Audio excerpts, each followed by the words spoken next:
where do you bring in that aspect of calling them to be a follower of Jesus? Sure. Like you are. So draw that out for us a little bit. Well, it's funny because, 12 years ago, as we started teaching this to other groups, I had to, how do I do that? I mean, I've never done that before. I mean, we've kind of grown into it together as a church family, and a few people, every month kind of join the ranks and they acclimate and we just keep moving. But how do you go into a room of people who have no idea what it is and bring them up to speed? And so we started to think more in a more, for lack of a better term, sophisticated manner and we created what we follow religiously here now. We created a 5-step core strategy for our ministry. What you're describing is step 4 for us, the presentation. Okay. And I'll get to that in a second. But that is what most people understand evangelism to be, which is why they run for the hills. Mm-hmm. Whenever a pastor says, come to an evangelism class, how many people go? If they say go to a discipleship class, they're full. I even advise pastors now, never even use the word evangelism. Mm-hmm. I mean, unless you're teaching through a text and you have to be true to the text, bury the word because it has so much baggage. People hate the idea of talking to someone probably they don't know about something they don't feel confident in. And, the number one reason why people don't share their faith, I don't have an outgoing personality. I get that. Neither do I. That's why God gave us an incoming strategy. That's why he's brought those people and set them in our front row seats. So we have 5 steps. Make a list. Frame up who's in your world. Who's sitting on your front row seats. Travis, most people have never even sat and made a list of the world they're in, where 95% of their ministry potential will actually occur. They've never listed them. We make a list of one thing. I make a list. Cheryl, I've already admitted this. Cheryl calls me, says, can you pick something up at Target on the way home? I say, yeah. Oh, wait a minute. Hold on. Let me get a pen. If I don't write it down, I'll walk into Target and I will stand there and I will look around and I'll think, I know I'm here for a reason, but I just can't remember what it is. We make a list for one thing. So all I'm saying is, why don't we frame? You can't change the world if you don't frame it. Emmett Smith, in his induction ceremony to the Hall of Fame, he said, it's only a dream until you write it down. Then it becomes a goal. Everybody, Travis, everybody in the churches we lead dreams of making an impact for Christ. Nobody has a goal. They just have a dream. So I say, write it down, make a list.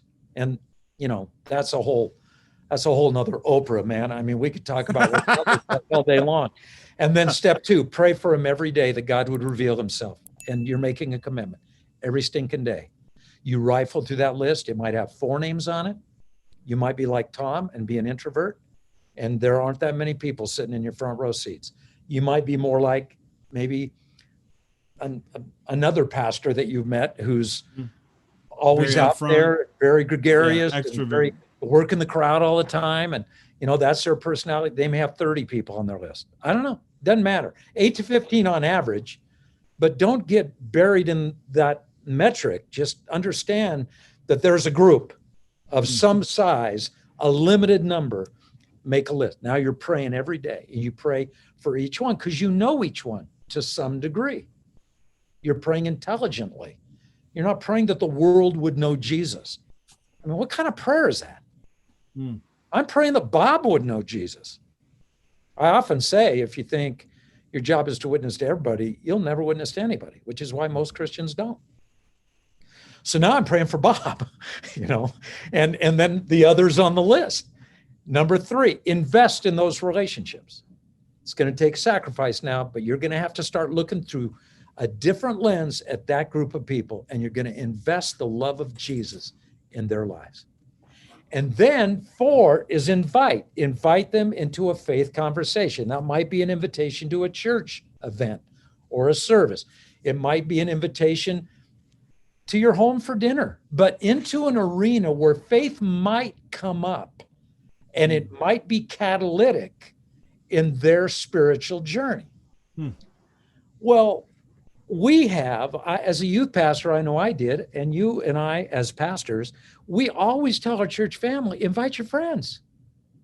Invite your oikos. We may not use oikos because we don't understand the word that well, but we say invite your friends and family. We got a comedy night. Invite your friends.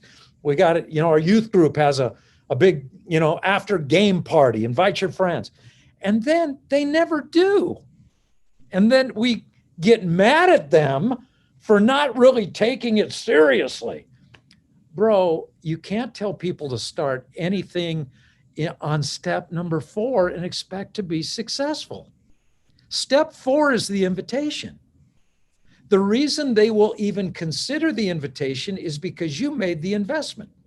The only reason you made the investment is because you've been praying every day.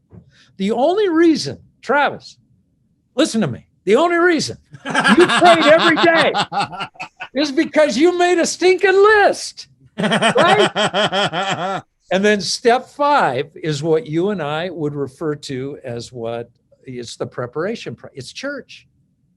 We come on, it's prepare. It's list, pray, invest, invite, and prepare. And that preparation is the structures that pastors provide on the weekends, in groups, in ministries, to help elevate the potential that an invitation will be accepted.